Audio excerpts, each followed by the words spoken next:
solid state chapter,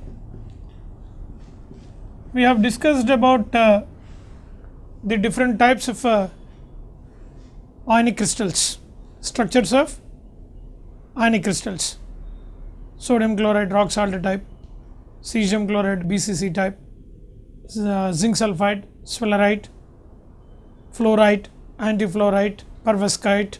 All this we have discussed in previous lectures.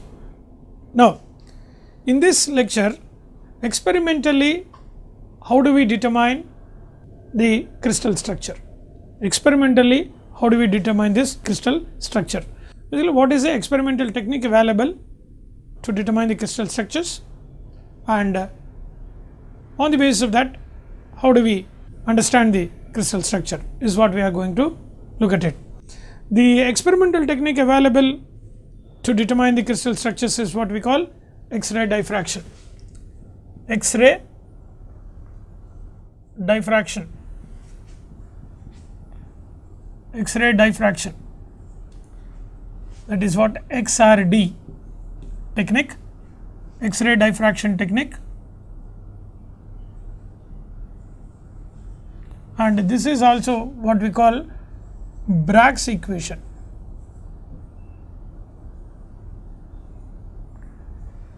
These X-ray diffraction studies are the experimental techniques what nowadays we are using to determine the structure of not only ionic crystal, even the molecular structures to determine for any unknown molecules, or even in the complex molecules, how the molecular arrangement is there, how the molecular arrangement is existing to understand. We use this X-ray diffraction studies. This is first introduced by, developed by Bragg and Bragg, William Bragg, for which the Bragg and Bragg father and son duo have won the Nobel Prize. Now, in this Bragg's X-ray diffraction studies, the basic principle is that because in a crystal different atoms or ions are arranged at a certain regular distance, the distance of crystal layers, that means each layer of atoms or ions, as we have seen in the ionic crystals and atomic crystals, that the atoms or ions are arranged in a different layers, right. Now, the interlayer distance is normally of the order of wavelength of X-rays. In crystal lattice,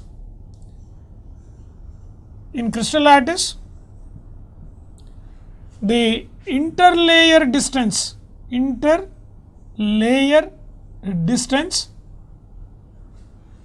which atoms or ions are placed is of the order of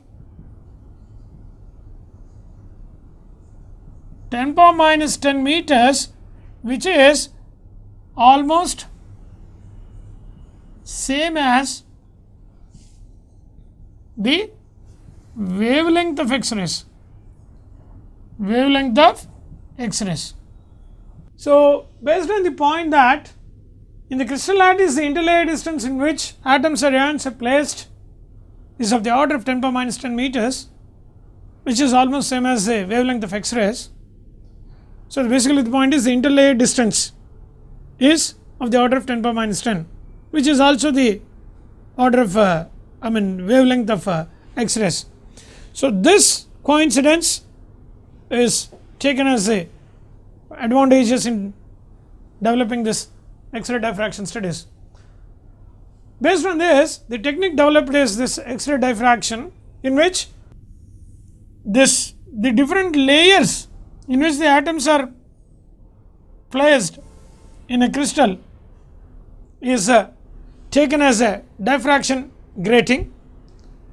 So, when an X-ray of certain wavelength is incident on one particular atom or ion, now in these layers the atoms or ions are placed at regular intervals, right, in all the different layers, like how we have seen in the FCC, BCC and all, how the atoms are placed. So, this is how the atoms or ions are placed in the crystal lattice in different layers. Now, set of these layers is what we consider as a diffraction grating for X-rays. So, when X-ray is incident on this kind of a grating, what happens is that because the wavelength of X-rays is of the order of this interlayer distance, then the X-rays, the incident X-ray, when certain X-ray is incident, when certain X-ray is incident on one particular atom, suppose the X-ray is incident on this particular atom, then this will be reflected. Then another X-ray, if it is incident on another atom, this incident X-ray will undergo reflection as well as it undergo transmission, right. Similarly, if you consider this is say incident ray A. Now, another X-ray when it is incident, then this is incident at this particular atom, it also undergoes reflection and also it undergoes transmission. Now, this transmitted X-ray again will undergo reflection. So, like this, that part of it undergo reflection and part of it undergo transmission. This is the reflected and this is the transmitted. Now, this if you look at it, now all these reflected rays to undergo diffraction, the necessary and sufficient condition is that all the reflected rays should be in same phase. If they are completely out of phase, then no diffraction will occur, right. For all the reflected beams to undergo diffraction, then all these should be in the same plane. For that, the condition must be that the wavelength of the incident, for all those, the wavelength should be integral multiple of a whole number, right. Now, suppose if you consider this X-ray A and this X-ray B, it is a monochromatic source, monochromatic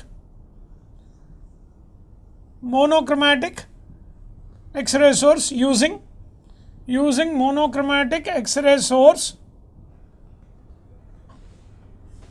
different X-rays of same way. Monochromatic means all the rays that are given by the source are of same wavelength. So, when two such rays A and B are incident, now if the angle of incidence is theta, right, then this particular ray, now this is the perpendicular drawn onto the next layer. This interlayer distance we take it as d, then this, if we take, then this angle, this is again theta. Now, if A is incident at a particular point x and B at a point y, then this is a point z, then x from here it is P and Q if you take, then this is R. Now, from this what you can do is that for these two emitted X-rays, for these two emitted reflected X-rays to be in same phase, the path difference should be integral multiple. What is the path difference? The path difference is, the path difference here, if you look at it, this is YZ and this is, I will say, call it as this L M. These are the 2 points that if you take, then the path difference observed for the rays AX and PL, for the rays A and B, path difference observed for A and B to undergo reflection in same phase,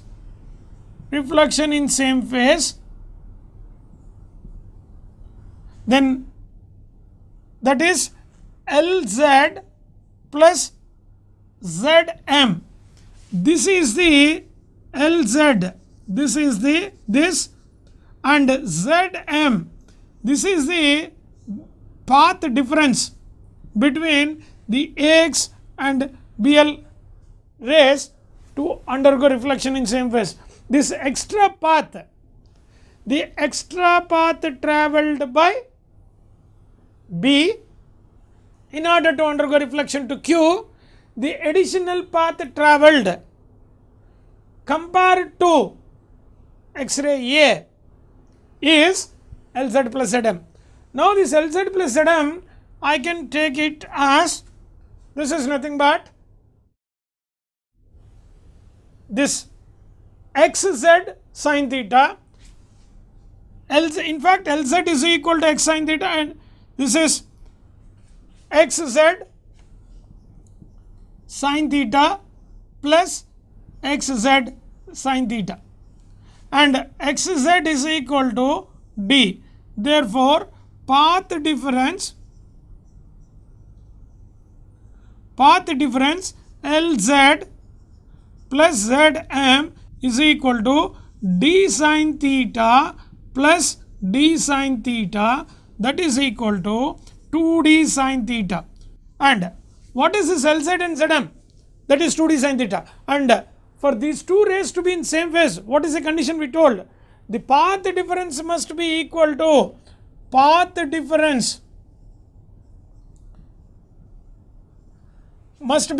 to n lambda.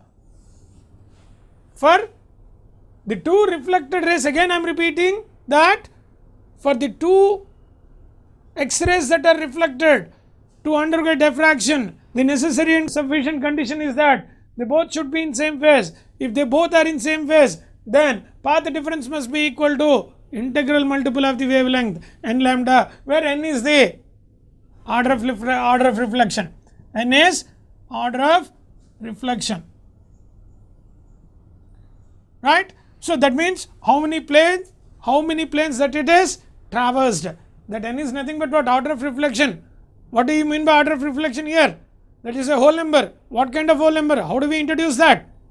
Number of planes through which the reflection is being carried out, number of planes through which it passes through, that is the order of reflection, right?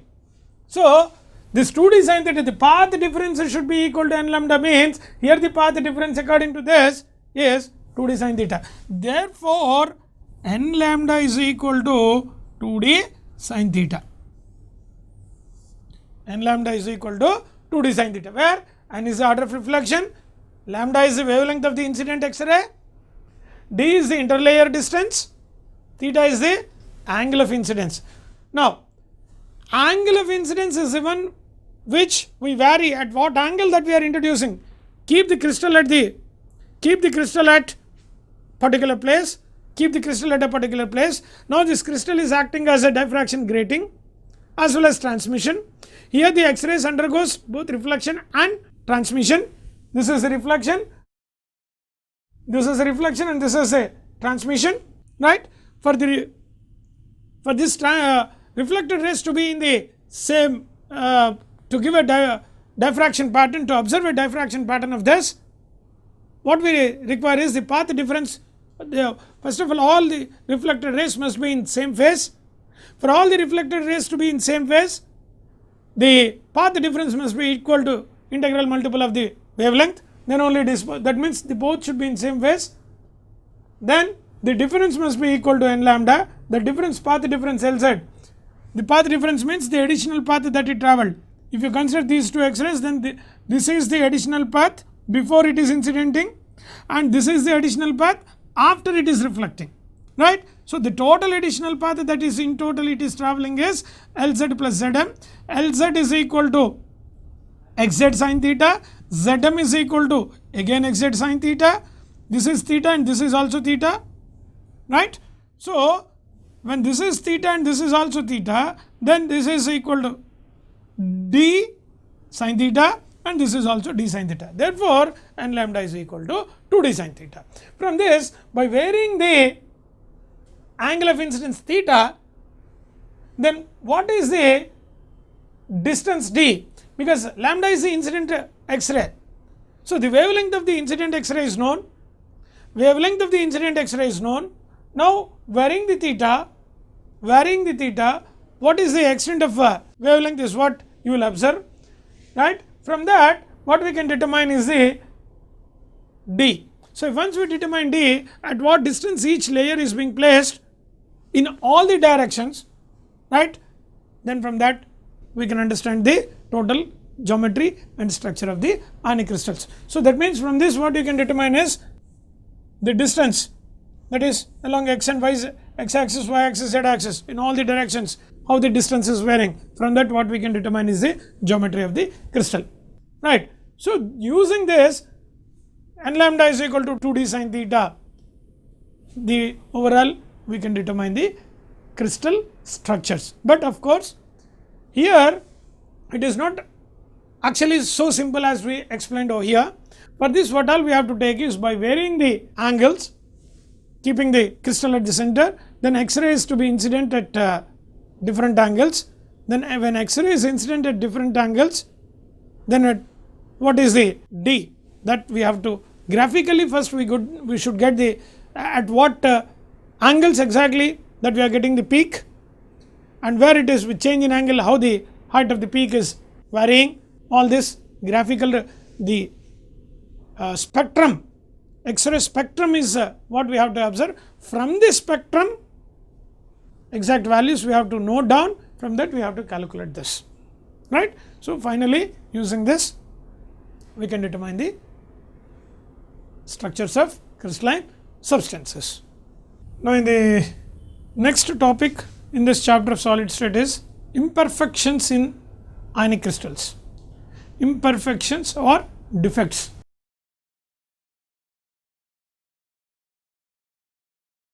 Defects in ionic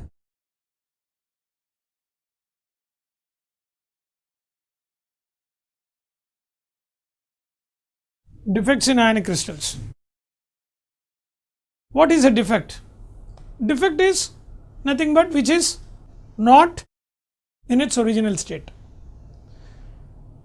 If any discrepancy, any deviation, any discrepancy or any deviation observed in a crystal structure compared to its normal systematic arrangement, then we call it as a defect. So, defect is deviation or deformation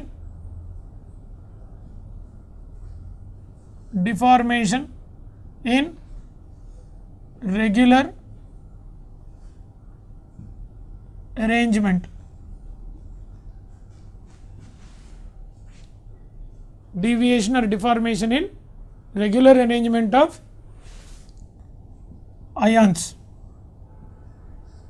in crystal lattice. This is what we call defect. The defect in the crystal may be due to many reasons. In some cases, the defect is natural defect. In some cases, the defect is introduced defect. Means natural defect in the sense, in the formation of the crystal lattice itself, in the natural formation of the crystal lattice, the defect arises on its own due to various reasons. What are the reasons? Due to atmospheric conditions, or due to presence of some similar other ions or other elements in the vicinity, or reactivity, or due to difference in sizes, right. So, because of all this, some natural defects will arise. In certain cases, in order to change the properties of the crystal, in order to modify the crystal structure according to our requirement, so that some of its properties can be changed. For example, the best example is converting a non-conducting ionic crystal to a conducting crystal, or less conducting metallic crystal to more conducting metallic crystal, or non-metallic crystals to convert into conducting. So, or increasing the electrical conductance, or to decrease the density or increase the density, or to change any of the properties. Sometimes the crystals are in the crystals, the defects are introduced. That is what we call doping in crystals, right. So, the natural defects are artificially created, that is doped defects. But whatever it may be the reason, some kind of defects are going to present in the crystal structure. What are the types of defects then? The defects are mainly, here this is a classification, defects in the crystal. Mainly first there are three types. One is a point defect, the another one is a line defect, and third one is plane defect. Point defect, line defect, plane defect. What is the difference of all the three? Point defect means if any defect or deformity or deviation is observed at only lattice point. If defect is observed only at lattice points,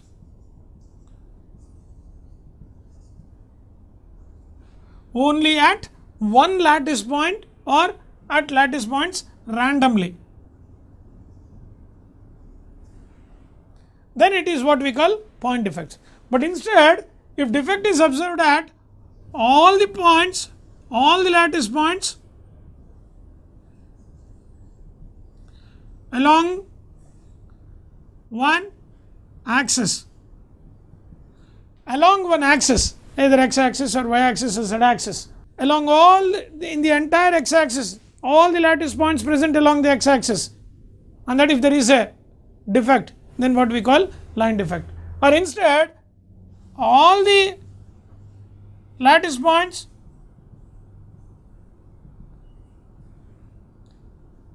along a plane, if defect is arised, then we call it as a plane defect. But here our interest is mainly to discuss about the point defects. Line defects and plane defects are not required as far as our syllabus is concerned. So now we concentrate only on this point defects. This point defects further again, there are two types. What are the two types? One is stoichiometric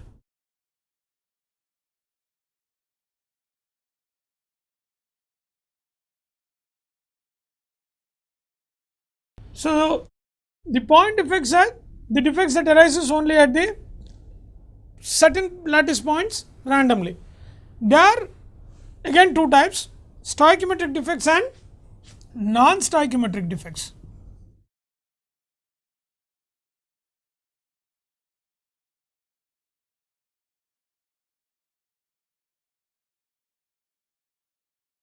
Stoichiometric and non-stoichiometric defects.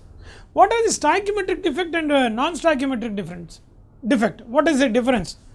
In the stoichiometric defect means stoichiometric formula doesn't change.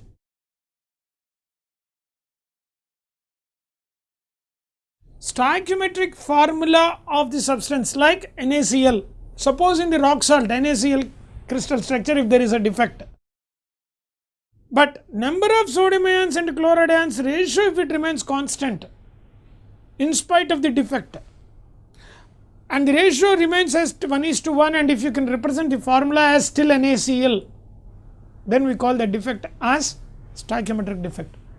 That means formula doesn't change, stoichiometric ratio of the two ions doesn't change, that is stoichiometric. Non-stoichiometric means stoichiometric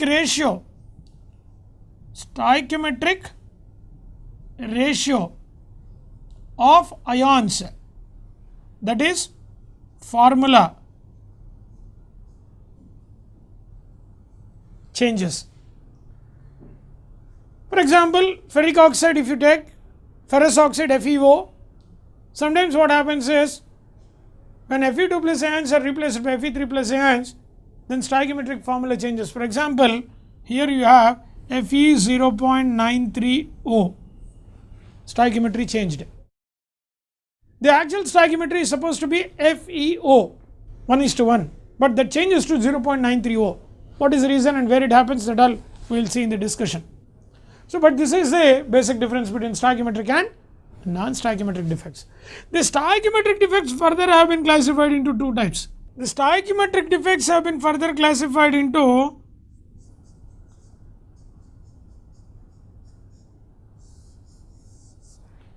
Schottky and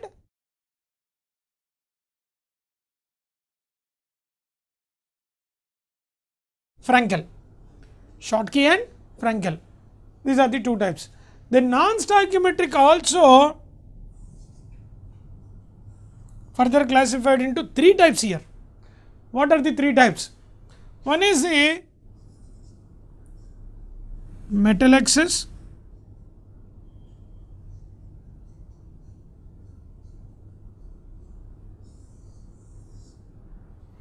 and second one is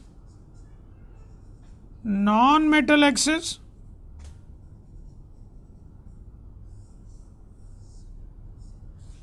metal excess, non-metal excess, and impurity.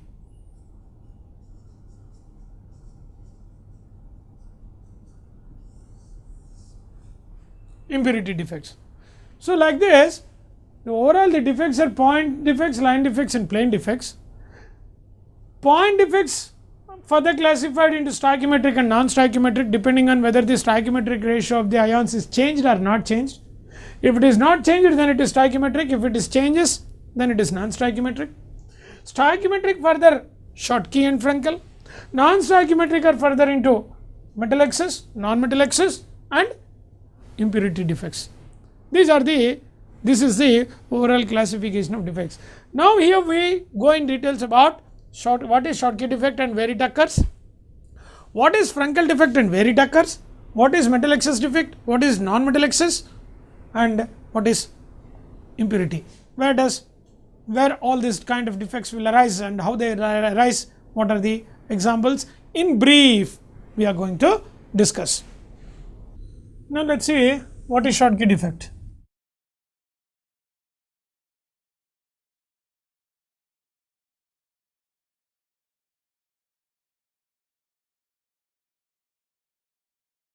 The Schottky defect is a stoichiometric defect which arises due to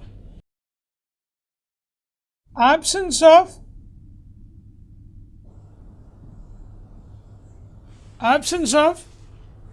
equal number of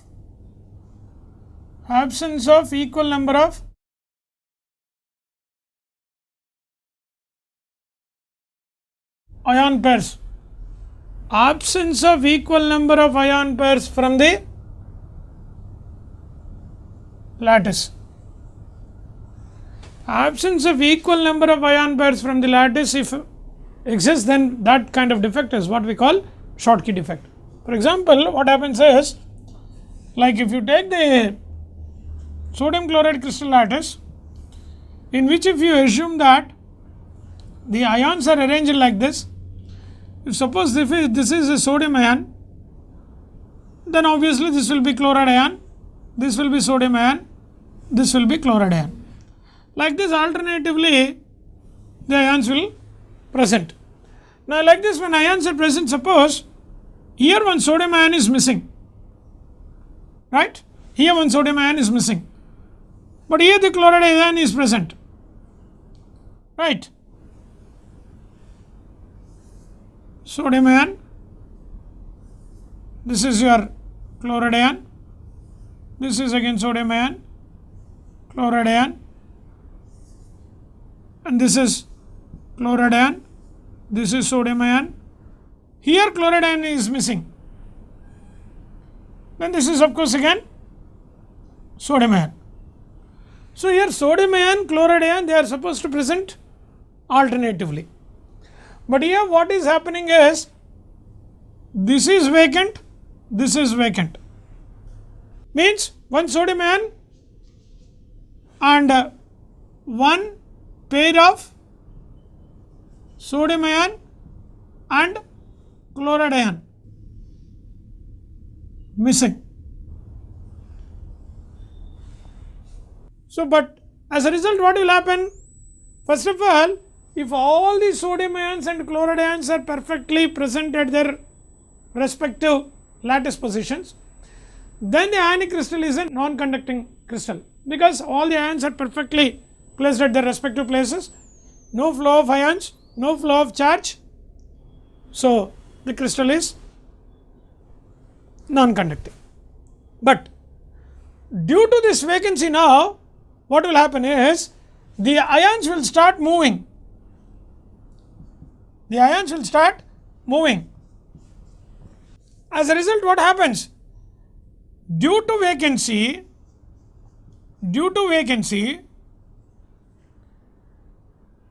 a non-conducting crystal changes to conducting.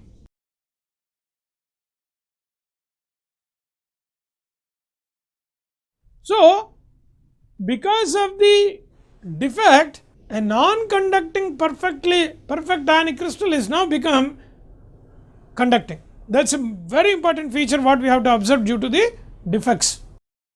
But in this case, if we look at it, because it is one sodium ion and one chloride ion that are missing, so from the formula, NaCl formula does not change.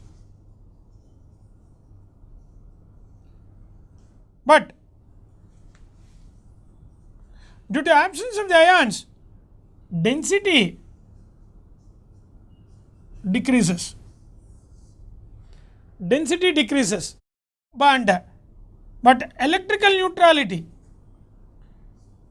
still it remains electrically neutral.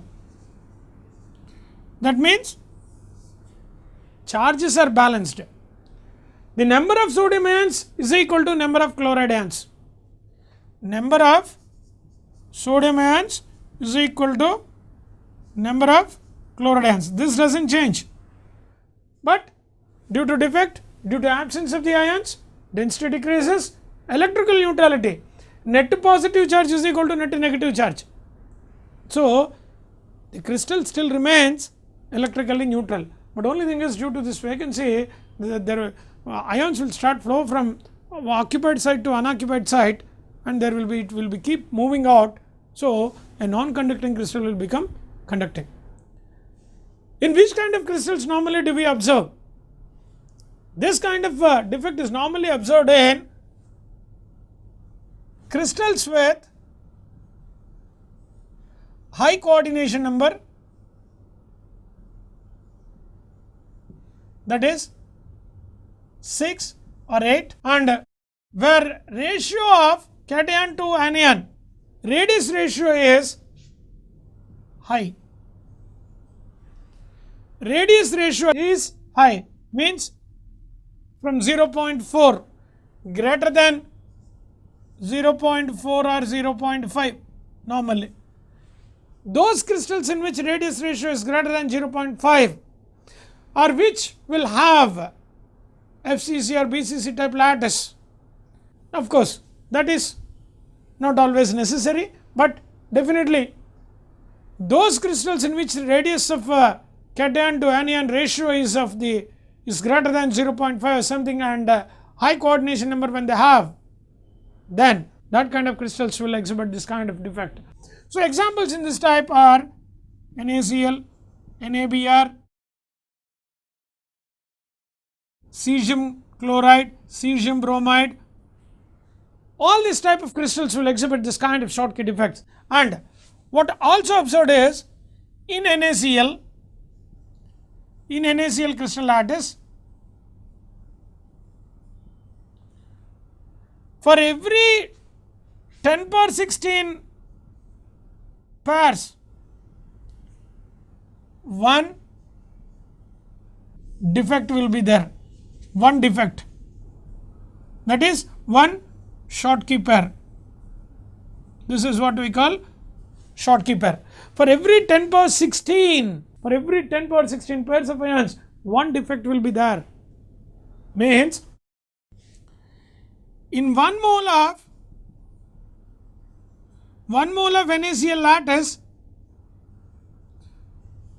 in 1 mole of NaCl lattice, there will be about 10 power 7 Schottky pairs.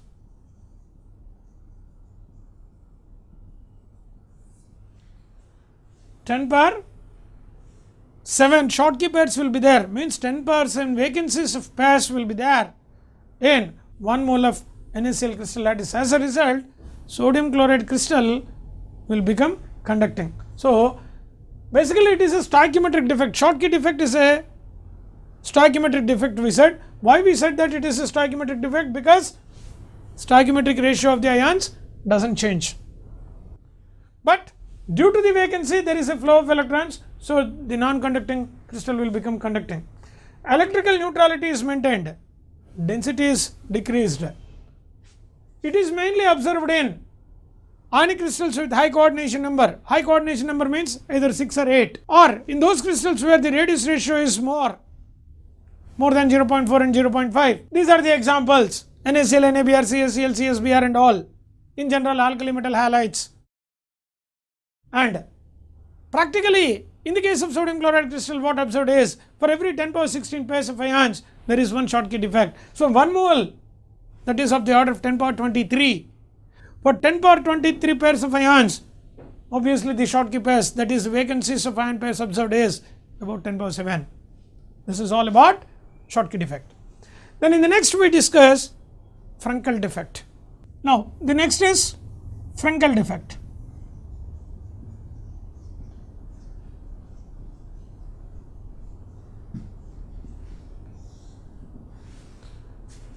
This Frankel defect is also a Frankel defect is also a stoichiometric defect. Here the ratio of cation to anion does not change. The ratio of number of the cation and anion will be of the same ratio is maintained. But then how does it occurs? Let us see. Then what happens in this case is, this defect is mainly due to that ion may be cation or anion, any cation or anion missing from the lattice, point, but may present at any of the void. So, it is basically displacement of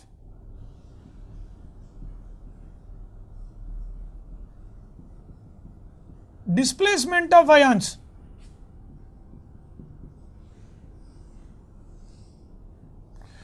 Whereas the previous the Schottky defect is misplacement of ions. Ions are completely missing, but here ion is not missing, but it is changed from one position to another position.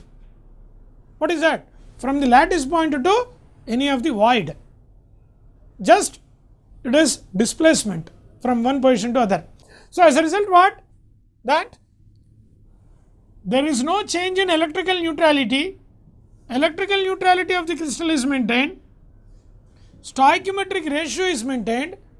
As none of the ion is missing, also there is no change in the density, but due to presence of certain vacancies, the ions will keep moving. So, again in this, non-conducting ion crystal is converted into conducting.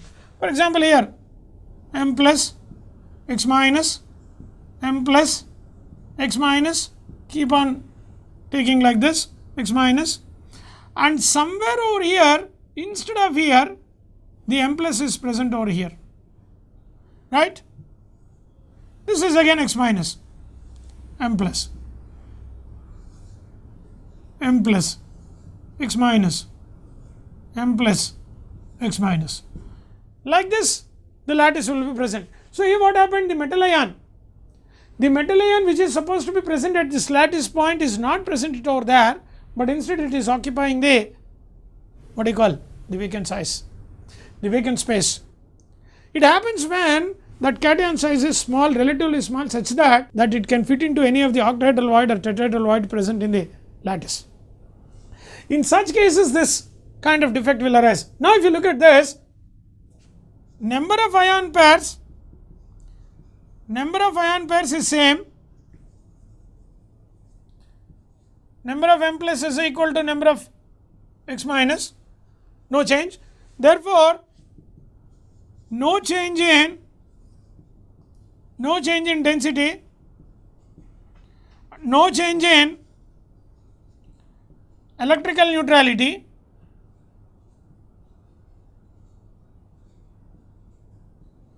and no change in stoichiometric ratio, and no change in formula. Then what is changed? Non-conducting crystal, non-conducting becomes conducting. This is again the significant characteristic property of this Frankel defects. Now these Frankel defects are again, as I told, because here it is all related with the size. If the size of the cation is small enough to occupy any of the octahedral and tetrahedral void, so this kind of defects are mainly observed in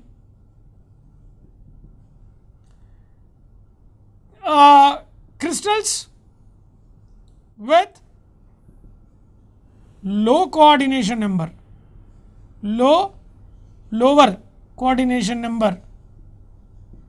that is 4 or even sometimes 6. Examples like r plus r minus is less, that is less than 0.4. Examples like zinc sulfide, calcium fluoride type. In this type of crystals, this kind of defect normally arises. Or this is also observed in what you call transition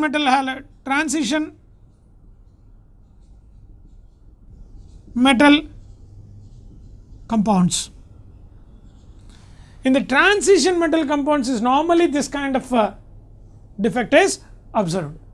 So finally, whether it is a Schottky defect or Frankel defect, no change in density, no change in stoichiometric ratio, they are called, what do you mean, stoichiometric defects. And due to defects, in both the type of defects, the non-conducting crystal converts to conducting. This is a characteristic feature of this type of stoichiometric defects. Now next we see non-stoichiometric defects. Now we continue with non-stoichiometric defects.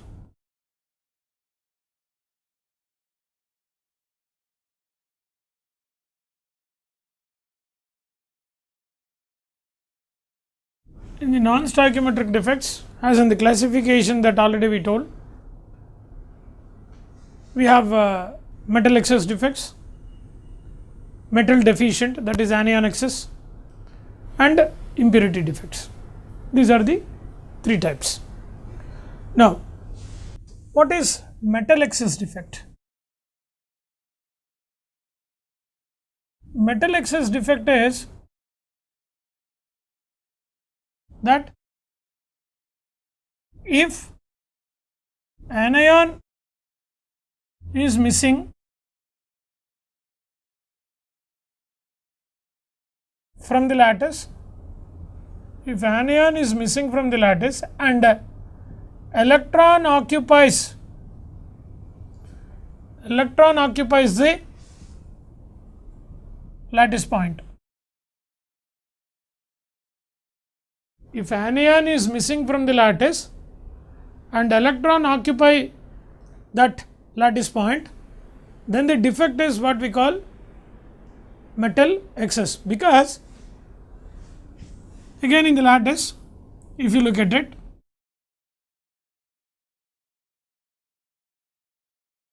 if we have, suppose this is a metal ion, this is a anion, this is again a cation, this is anion, right? Then this is anion, cation. Suppose here the anion is missing. Instead, this is occupied by electron. This is of course again metal ion, and this is again regularly that it is continued.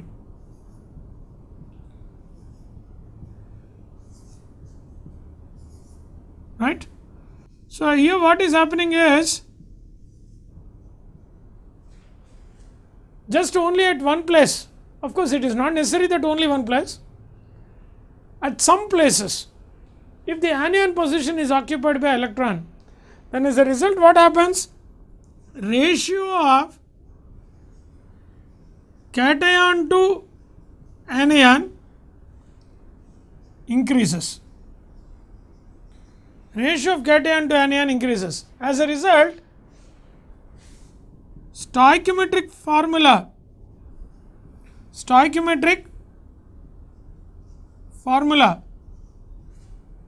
changes, but crystal becomes conducting.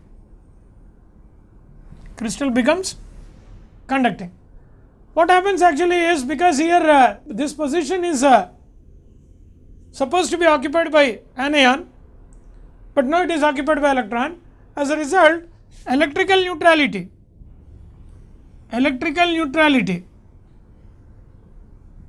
is maintained.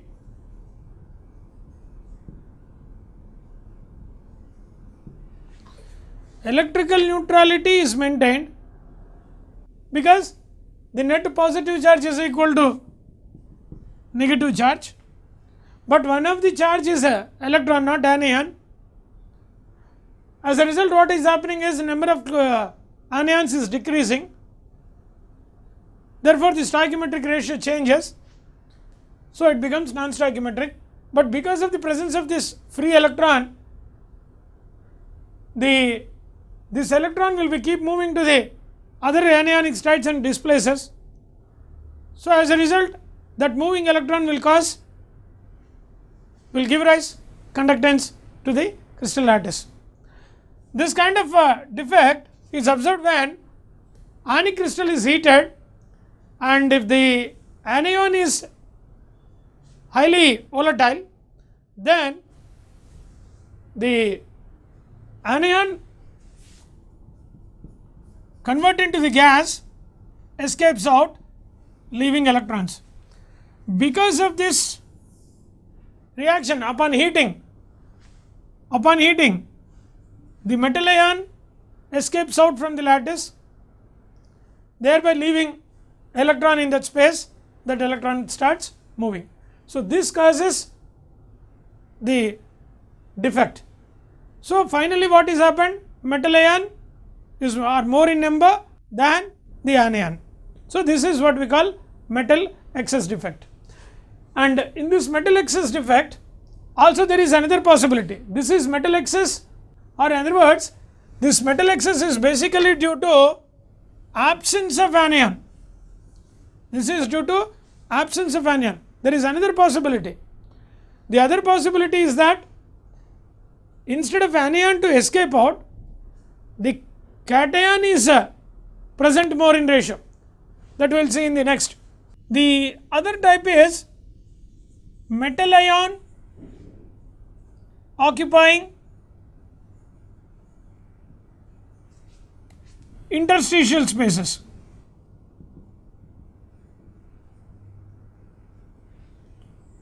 metal ion occupying interstitial spaces. Anions will remain same.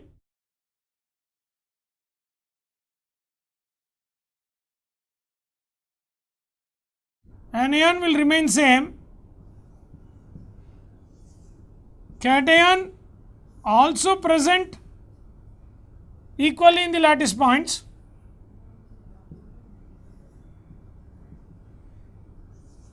But what happens is an additional, in the void space, an additional M plus ion, metal ion, excess metal ion is present in the void. Excess metal ion is present in the void. As a result, what happened? Number of M plus ions will become more than number of X minus ion. This makes stoichiometry to change. So what is finally the result? Result is that the previous example where anion is missing, and in this example where cation is present in excess, in both the examples the stoichiometry is changed. So these are under non-stoichiometric defects. In addition, in the previous one, that is in the, if anion is absent, what more happens is, if anion is absent, then that makes the free electron not only makes the crystal conducting, but also gives color to the crystal, that is why they are called color or F centers. F means fab means color. Those spaces where free electron is present in the previous example, those sites of free electrons are called color centers. The reason, what is the reason? The reason is that free electron will make transitions, and if the wavelength of the transition lies in between the visible range, then it gives a color. In most of the cases, for example, what happens? If you take the case of potassium iodide crystal, if you heat it in potassium vapors and this, as a result, what will happen is that it will give you K plus half I2 plus electron. So this I2, so like this potassium iodide or potassium chloride or lithium chloride in presence of lithium, potassium iodide in presence of potassium vapors, when you heat it up, then the anion present on the surface will attract the metal ion, and will oxidize the metal, as this being the anions being good oxidizing agents, will oxidize the metal to metal ion, leaves that electron. So then this will escape out, this will come into the lattice. This is how what it happens. So this electron, now potassium iodide crystal, if we heat it in potassium vapors, or potassium chloride crystals, if we heat it in potassium vapors in the current of potassium, then we will get violet color. That is because color center, that free electron. Similarly, if zinc sulfide, if it is heated in presence of sulfur, then we get yellow color. So like this, different colors is what we get. So because the free electron is responsible for the color, they are also called color centers. So because of the metal excess defect, but not in this case, here there is no such color centers in this example. In this example, it is only the metal that is present in excess. As a result, of course, there will be a difference in the conductance and density. but not in the color. Color is only due to the previous example where anion is missing, right. So, but whatever may be the method, reason that whether it is anion missing or metal is present in excess, these metal excess defects are quite common, and anion missing defect is normally observed in those crystals where Schottky defects are present, and in general metal excess defects, and this kind of defect is observed in those crystals with lower coordination number or those with Frenkel defects, right. So, these are metal excess defects. In the next what we see is anion excess or metal deficient defects. Next is anion excess or metal deficient.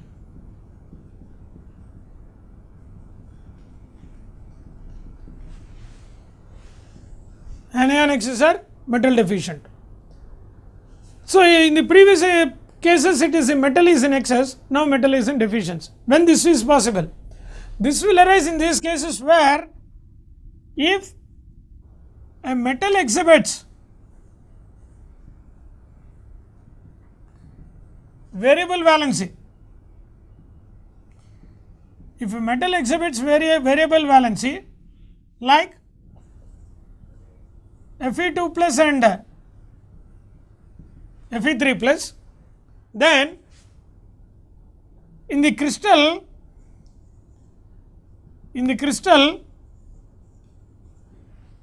the metal ion of lower charge is replaced by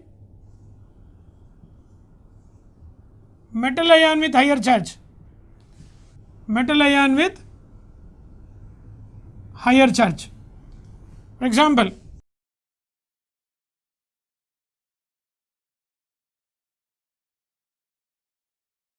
Fe2 plus oxide ion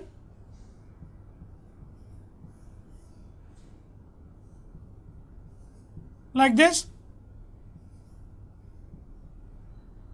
Suppose if one of the ion, because Fe2 plus and Fe3 plus, undoubtedly size of Fe3 plus is lesser than Fe2 plus, but because of the similar characteristic properties as both the ion are of same metal, so if one of the lattice point is occupied by Fe3 plus, then presence of two Fe3 plus ions, for example here one Fe3 plus, this is of course your O2 minus, this is now again Fe3 plus, Fe2 plus.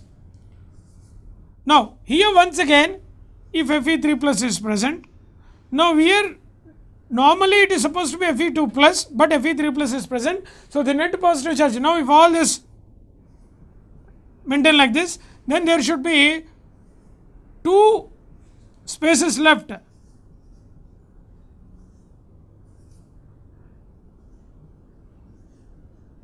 like this.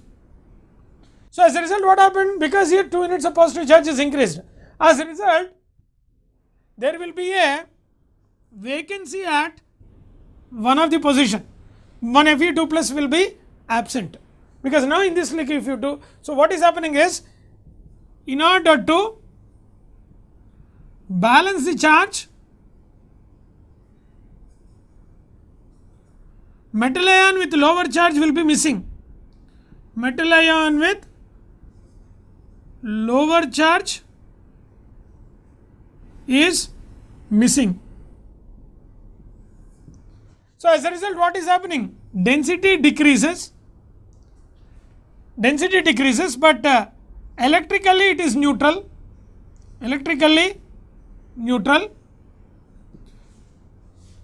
and it becomes non-stoichiometric. So, FeO, if some of the FeO is replaced by Fe3 plus, then what you will get is Fe 0.930. Fe 0.930 is a non-stoichiometric compound. What do we get? Now here also there is a famous question that what is the percentage of Fe2 plus or what is the percentage of Fe3 plus in the non-stoichiometric compound Fe 0.930. For that also we have a calculation. In FeO, some of the spaces are occupied by Fe3 plus, then the non-stoichiometric compound what we will get is Fe 0.930, for which density is decreased, electrical neutrality is maintained, becomes non-stoichiometric. Then what is the composition of plus 2 and plus 3 in this to know? Suppose out of 0.93 moles of iron, some x moles are plus 2. Then what happens is x into plus 2, that is a positive charge of due to plus 2, plus 0.93 minus x, that is Fe3 plus. This is Fe2 plus, this is Fe3 plus, out of total 0.93 into plus 3 will be equal to net negative charge, that is 2. So this if you calculate, if you find the value of x, then you can find out the percentage of Fe2 plus and percentage of Fe3 plus in the anion excess. So this is how the defect arises, right? And even some cases in the sodium chloride crystal, if some of the sodium ions are replaced with strontium ions, again this kind of defect will arise. So this is what we call anion excess defect. And at the last there is another type, that is impurity defects. The impurity defect is impurity defect. Impurity defect is mainly observed if one atom occupies the interstitial spaces.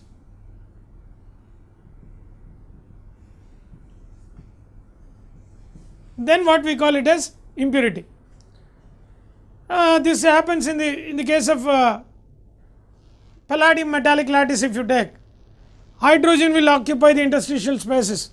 So the interstitial hydrides, interstitial carbides, all these are formed because of this impurity defect. There these ions will occupy the interstitial spaces into the metal lattice, they will get embedded due to the perfectness of the size, suitability of the size, then those are called impurity defects. But in all this, one point is that let the defect be any, electrical neutrality is never changed. All kinds of crystals with any kind of a defect, it is always electrically neutral. Changes only will be either in the density or in the electrical conductivity, or sometimes especially in the metal excess defects, colors. These are the properties that would like to change due to the defect, and because of this increase or decrease in electrical conductivity and all, sometimes the defects are also been incorporated. That is what we call doping. That in the semiconductors we see about it.